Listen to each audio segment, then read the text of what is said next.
Bien, bueno, creo que ya estamos en condiciones de iniciar esta tercera clase virtual. Bueno, hoy vamos a trabajar otro de los puntos que está previsto en la unidad 2, ¿sí? Que tiene que ver con el nuevo escenario epistemológico, la desfundamentación. Y en este punto, digamos, las voces disonantes, es decir, la discusión que hay sobre la cuestión del sujeto y sobre las nuevas técnicas de interpretación. Y para eso nos vamos a apoyar, digamos, en dos textos. Uno es el de Folari, la de Fundamentación Epistemológica Contemporánea, y el texto de Foucault, titulado Nietzsche, Freud y Marx, como digamos, como los dos textos centrales que ustedes tendrían que ir leyendo y analizando en la medida que vayamos compartiendo esta clase.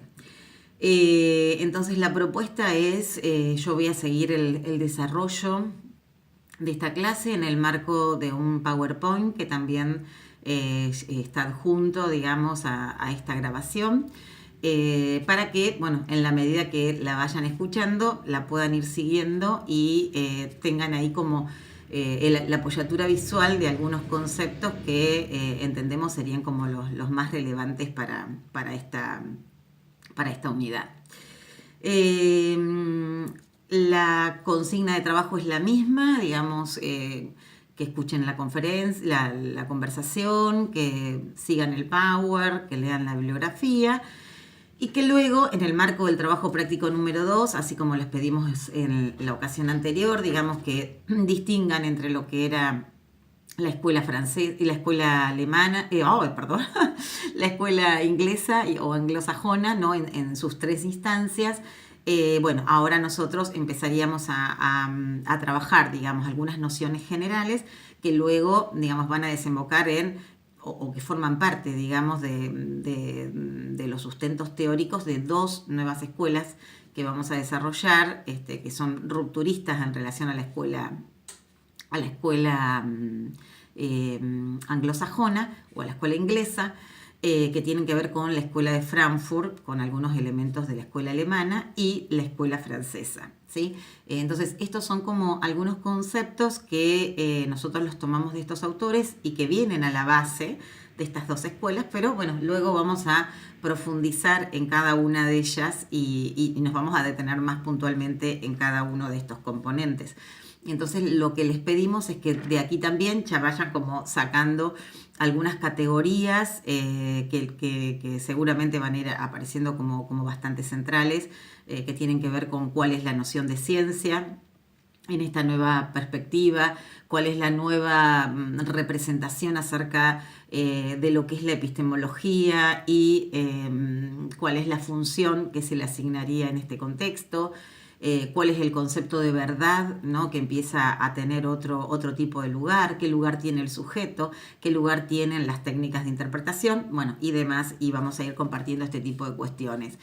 Entonces, este tipo de nuevas ideas, nuevas significaciones que aparecen, la idea es que también estas las vayan trasladando al trabajo práctico, para que, bueno, les vaya quedando un cierto ordenador de lo que estamos trabajando de este modo. Bien, entonces yo ya muestro con la primer diapositiva, así que si ustedes ya tienen ahí tienen el PowerPoint, pueden ir siguiendo este tipo de desarrollo. Los límites de la ciencia moderna, ciencia o ciencias, digamos.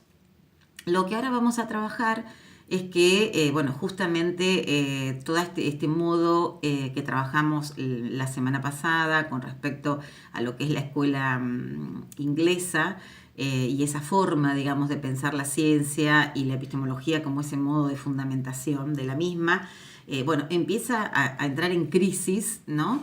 Y empiezan a alzarse otras voces que la ponen fuertemente en cuestión. Ustedes también veían en la unidad anterior, cuando veíamos los distintos tipos de epistemologías, también veíamos que aún en el periodo 2070, que es como el primer periodo de la epistemología, ya empiezan a aparecer ciertas voces disonantes. Y bueno, y ahora vamos a ir viendo cómo aparecen.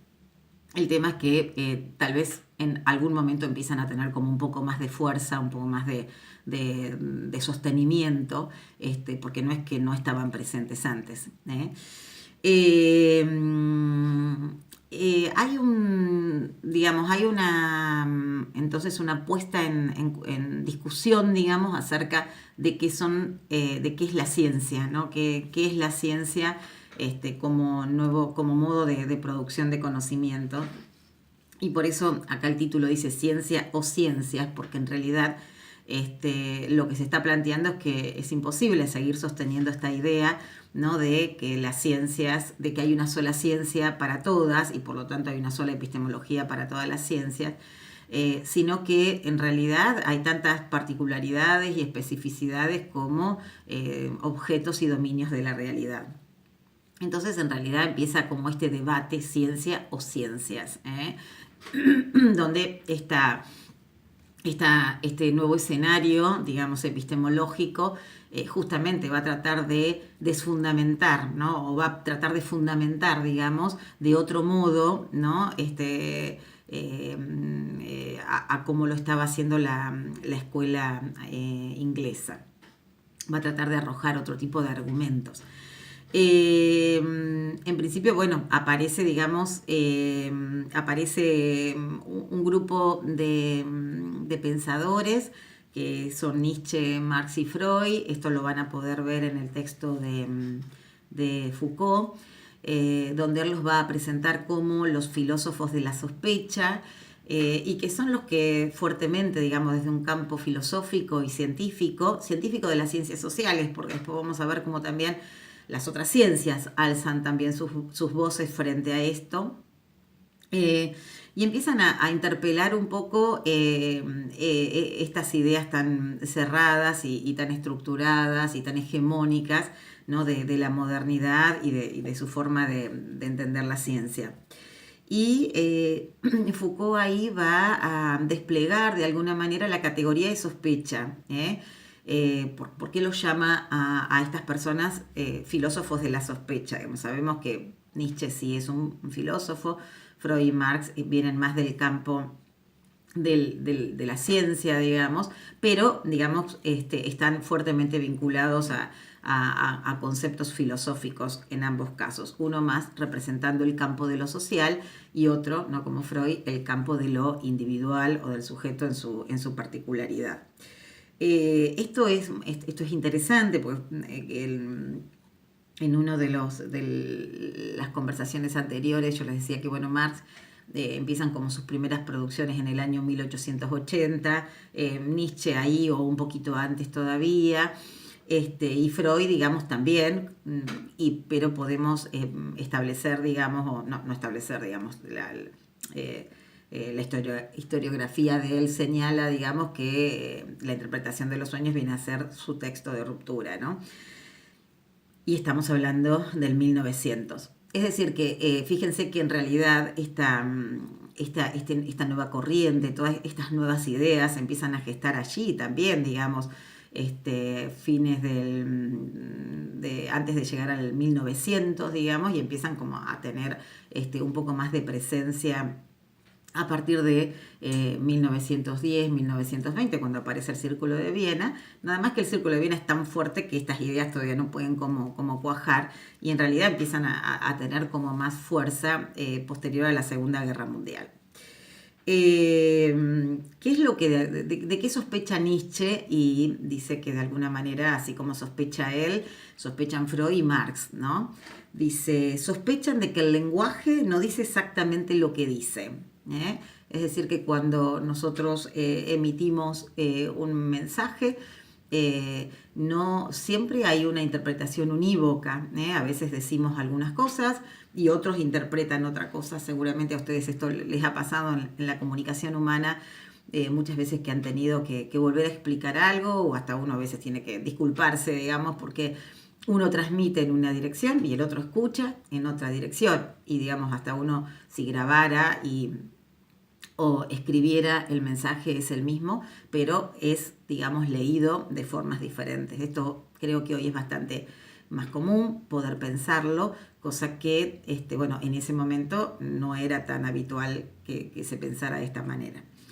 También sospechan de que haya una sola forma de transmitir algo, de decir algo, y ponen el acento en que no solamente el lenguaje, las palabras dicen, sino que también los gestos, las miradas, las expresiones, ¿no?, de una cara, gestos, digamos, también son modos de comunicación y que también son interpretados por un otro que está viendo y escuchando, y también uno a veces las utiliza tratando de decir algo más, es decir, no, me acompaño, de hecho ahora nos estamos comunicando y uno se va acompañando con la mirada, con las manos, digamos, ¿no?, con una serie de cuestiones para poder tratar de transmitir algo.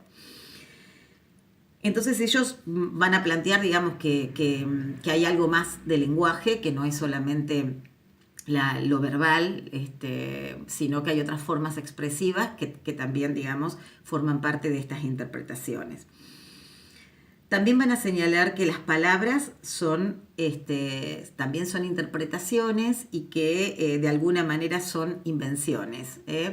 Nietzsche esto lo va a trabajar muy claramente cuando dice que realmente los conceptos son construcciones y que en realidad hay que machacarlos, ¿no?, para poder ver cuáles fueron los procesos de construcción. Es decir, que hoy nosotros designemos algo como silla, no es, ha sido un invento de un grupo de hombres que tal vez en ese momento alguien quiso denominarla de otra manera y simplemente primó, digamos, la posición de uno, la denominación de uno, y hoy todo el mundo llamamos silla al mismo objeto, digamos, ¿no? Esto que a veces no nos lo preguntamos, sabemos que es parte, digamos, de nuestra vida cotidiana, que nombramos un montón de objetos, de cosas, y no nos preguntamos acerca de cómo han sido construidas, ¿no? Bueno, estos autores sospechan de cómo han sido construidos cada uno de los conceptos, y nosotros esto lo podemos pensar también en los conceptos teóricos, ¿no?, en los conceptos metodológicos. ¿Por qué algo se llama método inductivo? ¿Por qué algo se llama fuerza? ¿Por qué algo se llama síntoma? ¿No? Cuando uno recupera la génesis de esos conceptos, se va dando cuenta, digamos, que ha habido de alguna manera un inventor, alguien que ha construido esa categoría y la ha construido en un contexto situado, epocal, geográfico, digamos, y que ha, digamos, sido hegemónico en el tema de la definición. También estos autores van a señalar que los signos no son seres simples y benévolos, que son un juego de fuerzas reactivas ofrecidas a la interpretación, que los signos son máscaras, que encubren esto que decíamos recién, encubren relaciones de poder. Alguien ha logrado mayor hegemonía sobre otro en la definición de algo. No solamente ustedes podrán ver que esto sucede sobre los conceptos, también sobre, bueno, decisiones de todo orden, en el orden científico, por eso hay teorías que predominan, ¿no?, por sobre otras, hay metodologías, hay decisiones que priman sobre determinados temas de orden público, y que muchas veces esos no obedecen solamente a argumentos de tipo objetivos que puedan demostrarse, sino que justamente se ponen en juego como estas relaciones de fuerza para ver quién gana de alguna manera este debate. Entonces, desde este lugar es que digamos, si los signos son estas cosas, si hay que sospechar del lenguaje, esto nos interpela a nosotros también como intérpretes, ¿no? O sea, esto interpela al sujeto, quién es el que está escuchando, quién es el que está hablando. Y estos autores justamente reparan en pensar quién es este sujeto de la interpretación, ¿no? Si pensamos alguien más cercano a nuestra disciplina, como ha sido Freud, entre estos tres autores que trabajamos acá, que se plantean acá. Sabemos que Freud ha puesto el acento en sí mismo, ¿no? Y de hecho él, cuando analizaba a sus pacientes, no solo escuchaba a esos pacientes, sino que él también hacía como una autorreflexión, ¿no? Bueno, hoy podemos hablar de autoanálisis o de análisis con otro, digamos, de supervisión o de otro tipo de cuestiones, pero esto es porque evidentemente, digamos, ya estos autores empiezan a visualizar que hay algo del orden de lo personal, de cómo se lee, cómo se interpreta, cómo interpreta uno, que es el que está interpretando o que está trabajando con el otro, que también tiene esta incidencia en la comunicación y en la ciencia, en la construcción de los conocimientos. También estos autores señalan que estas interpretaciones que se ponen en juego no siempre son finitas, es decir, que no siempre podemos llegar a construir una interpretación acabada y consensuada, ¿no? Donde todos vamos a decir, bueno, esto es tal cosa. Bueno, de hecho, frente a muchos temas públicos y científicos, hay distintas miradas, hay distintas posiciones, justamente porque hay interpretaciones diferentes e incluso los que interpretan no siempre cierran sentido, digamos, ¿no? La mayoría, en muchas de estas cuestiones, muchos temas son retrabajados, revisados, ¿no? Y se siguen pensando a lo largo de la trayectoria de una persona o de una humanidad, y la interpretación no logra cerrarse, sino que queda abierta, ¿no? Por eso estos autores van a decir que desde el punto de vista de la interpretación es inacabada, y si ustedes el año pasado han tenido psicoanálisis, hay un texto donde Freud se pregunta sobre el análisis si es terminable o es interminable, digamos, no es terminable, ¿no? De alguna manera, fíjense ahí, está presente esta idea de que la interpretación es inacabada, ¿no? O sea, si se pudiera llegar a un cierre de una interpretación, uno le podría dar a un paciente una baja, digamos, ¿no? En realidad Freud ahí ya se lo pregunta y esto queda abierto, digamos. Su posición es que esto se sigue siempre pensando, madurando, revisando, y que es interminable, al punto de que algunos enloquecen, digamos, ¿no? Si se sigue en este circuito, y entonces a veces los análisis se van cortando por otro tipo de circunstancias, pero no es porque se haya llegado a una interpretación cerrada, acabada, verificada, ¿no? Y que ya podemos decir estamos en estado de salud y salimos de los procesos más enfermos. Y por lo tanto, bueno, en esto la verdad no es una verdad única, como veíamos anteriormente, sino que cada verdad, cada persona tiene, o cada sociedad o cada comunidad tiene su propia verdad y puede llegar a construir sus propias verdades. Ya esta idea de una verdad unificada, y donde todos tenemos que pensar que esto es lo normal o lo anormal, ¿no? Como diría el debate que plantea Foucault. Es una forma dicotómica de pensar muy simple, digamos, y donde las verdades, digamos, rápidamente se hacen agua, digamos, porque no es tan fácil sostener una definición, ¿no? En este tipo de ciencias, como decíamos, en las ciencias sociales, donde los sujetos vamos cambiando al tiempo, digamos, en los contextos que nos tocan vivir, y bueno, y eso hace a nuestros propios crecimientos y cambios de miradas. Entonces es imposible pensar que nosotros vamos a sostener ciertas definiciones conceptuales y de vida históricamente, ¿no? Como decía Borges, bueno, solo los idiotas no cambian de idea, ¿no? Entonces me parece que de alguna manera también ahí está como puesta esta idea de que la verdad es una construcción y que puede ir variando, cambiando, y que puede haber muchas verdades coexistiendo incluso, ¿no? Entonces fíjense acá cómo con esta categoría de sospecha, ¿no? Se pone el acento en la interpretación, en el sujeto de la interpretación, y ellos también van a ahí poner el acento en ese texto en las técnicas de interpretación. porque bueno, justamente cambian las técnicas de interpretación, porque el que está siendo interpretado es el propio sujeto, ¿no? El propio sujeto que forma parte de esa relación con otros, es que puede ser un terapeuta o un analista o un investigador.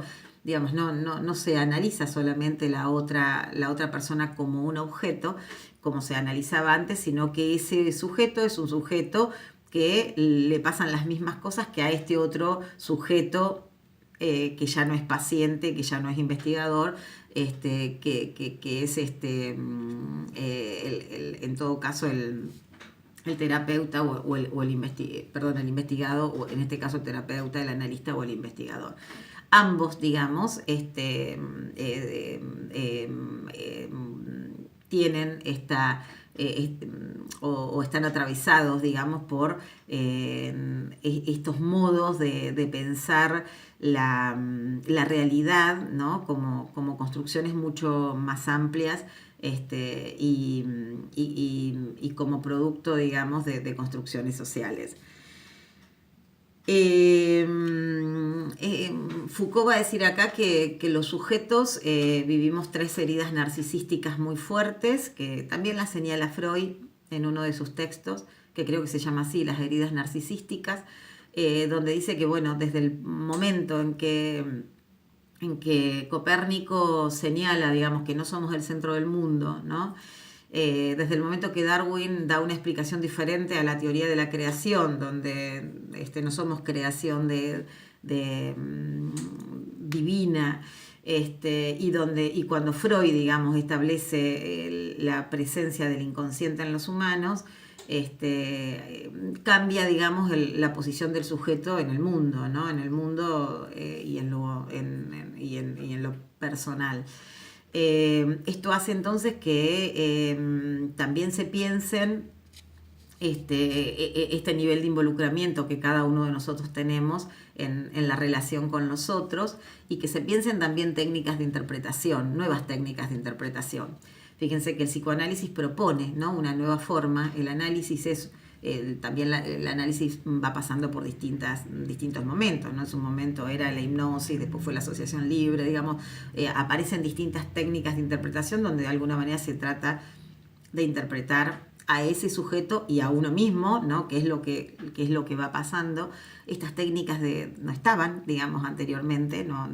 Eran test, ¿no? Más bien que en el campo de lo psicológico había ciertos test que medían o capacidades intelectuales o cuestiones biológicas.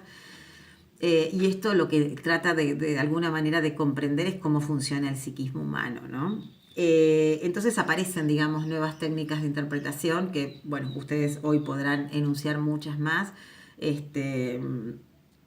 Y lo que en esto me parece como muy interesante es que en esto Freud se pregunta, digamos, no solamente, digamos, busca interpretar al otro, sino que promueve técnicas también que tienen que ver con el sujeto analista, digamos, ¿no? Y bueno, de hecho hoy existen otras técnicas que tienen que ver con esto, con la revisión de uno cuando está frente al otro, para que a sabiendas, digamos, que el lenguaje nos engaña, que es una máscara, que así como el otro interpreta, yo también interpreto, digamos, es un juego de interpretaciones.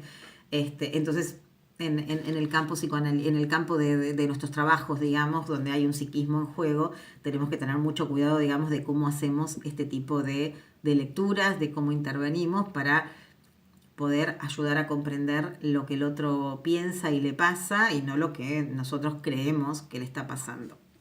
Bueno, esto de alguna manera es, digamos, lo que estos autores van a señalar en esta cuestión. Respecto a esta nueva consideración del sujeto, a esta nueva consideración de las técnicas de interpretación, y que de alguna manera irrumpen, ¿no?, en este nuevo escenario científico y epistemológico, y pone, digamos, en tensión conceptos que venían siendo como, bueno, pensados naturalmente desde una óptica. Pero también acontecen otras cosas. Por un lado, acontecen también en el campo de las ciencias físicas nuevas novedades. hay nuevos físicos desde Einstein en adelante, donde también ponen en tela de juicio ese modelo de la física moderna, donde todo era un poco más calculable y atrapable de alguna manera, y donde estos autores empiezan a hablar de conceptos como incertidumbre, azar, sistemas complejos, donde desde el mismo campo de la física, digamos, empiezan a ver, digamos, que también esa realidad física no es tan objetivable como se venía pensando. Entonces, estos desarrollos, digamos, en el campo de la física contemporánea, no, también acompaña estos nuevos desarrollos, y también le empiezan a dar como a las ciencias sociales un lugar de reconocimiento, ¿no? Prigogine dice que es un Nobel de química. Bueno, hay que empezar a tener un diálogo con la filosofía, pero también con las ciencias sociales, y hay que empezar a reconocerlas, porque los aportes, este tipo de aportes, digamos, ayudan también al campo de la física a mirar y a pensar esto de otra manera. No todos los físicos contemporáneos piensan eso, pero bueno, digamos, hay un grupo de físicos químicos, digamos, que dan, digamos, ¿no? Un nivel de reconocimiento a las ciencias sociales, que se piensa desde este lugar. También, digamos, en esto, en poder instalar este nuevo escenario epistemológico y científico, ha sido también producto de todos los, de alguna manera poder desmitificar la ciencia oficial, digamos, ¿no? La ciencia moderna, digamos, poder empezar a cuestionarla a partir de ciertas limitaciones que presentan, ¿no? Y donde ya no era una limitación que era de los otros, ¿no? De los que tenían que aplicarla, como, bueno, a ver, las ciencias sociales no pueden adecuarse a estos parámetros, entonces no son científicas. No, ahora aparecen, digamos, ciertas limitaciones que justamente ponen en cuestión a la misma ciencia, al modelo de la ciencia, y no a estas otras disciplinas si pueden o no adecuarse en estas cuestiones. Empiezan a aparecer una serie de limitaciones, empiezan a aparecer también una cierta molestia, digamos, por estas exclusiones que genera esta ciencia moderna, en términos de que justamente se delimita entre lo que es científico y de lo que no es científico, y entonces ciertas ciencias que ya empiezan ahora a tener más desarrollos, como las ciencias sociales, quieren empezar a tener un lugar, digamos, en este escenario. Entonces se las empieza como a percibir como de alguna manera reduccionistas. Se empieza a observar también que detrás de todo de esta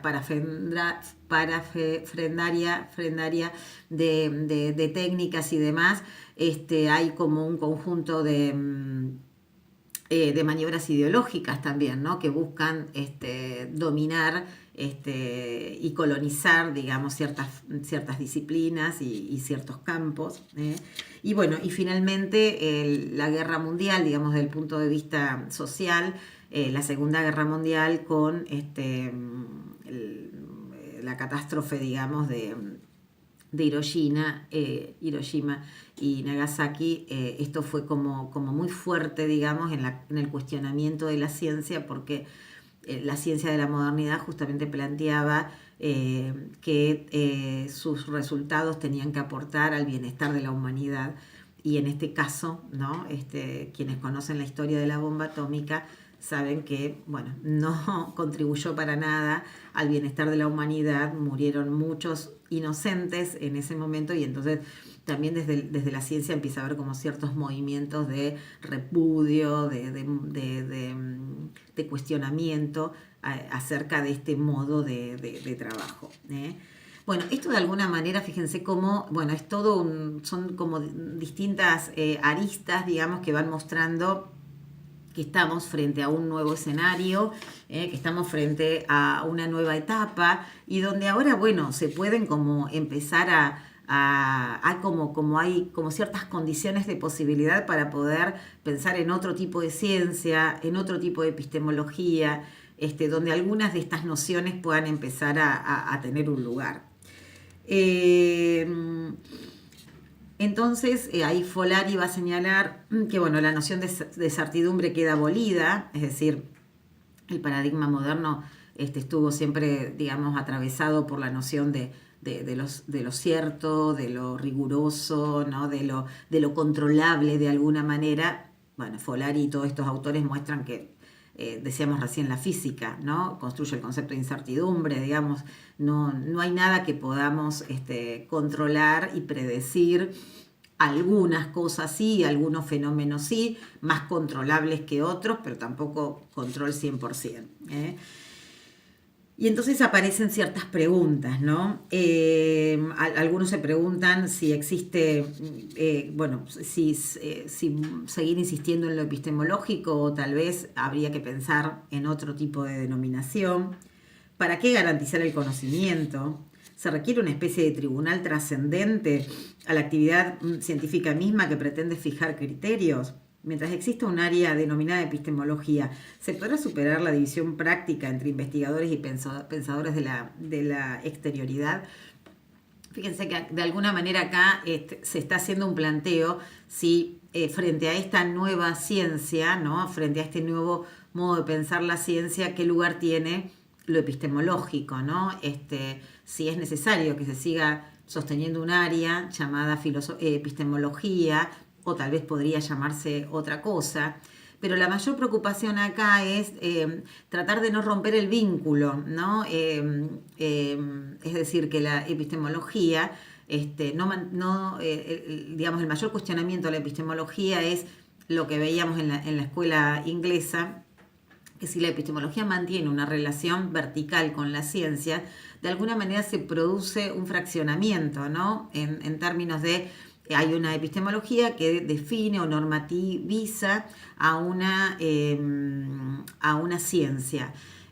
Cuando estos autores están preguntando eso, de alguna manera no asiste a una división de las prácticas, donde en realidad la ciencia y la epistemología tendrían que tener cierta comunicación, alimentarse, acompañarse. Bueno, esta es un poco, adelanto el final de esto, ya lo vamos a ver en detalle, pero esta es un poco la posición de Folari y de muchos otros, de no perder a la epistemología, de seguir, digamos, sosteniéndola y seguir trabajándola y desarrollándola, pero otorgándole una nueva función, una función más horizontal que sirva justamente de acompañamiento a la ciencia y no de establecerle los criterios de lo que tienen que hacer y lo que no tienen que hacer, y lo que no hacen está mal, digamos, ¿no? Entonces, bueno, fíjense que acá empieza como este debate. Para poder de alguna manera ejemplificar esta cuestión, en ese texto Folari presenta una discusión con de Sousa. De Sousa se pregunta, de Sousa en principio es un epistemólogo portugués, de origen portugués, que bueno, hoy está teniendo mucha presencia y es muy leído.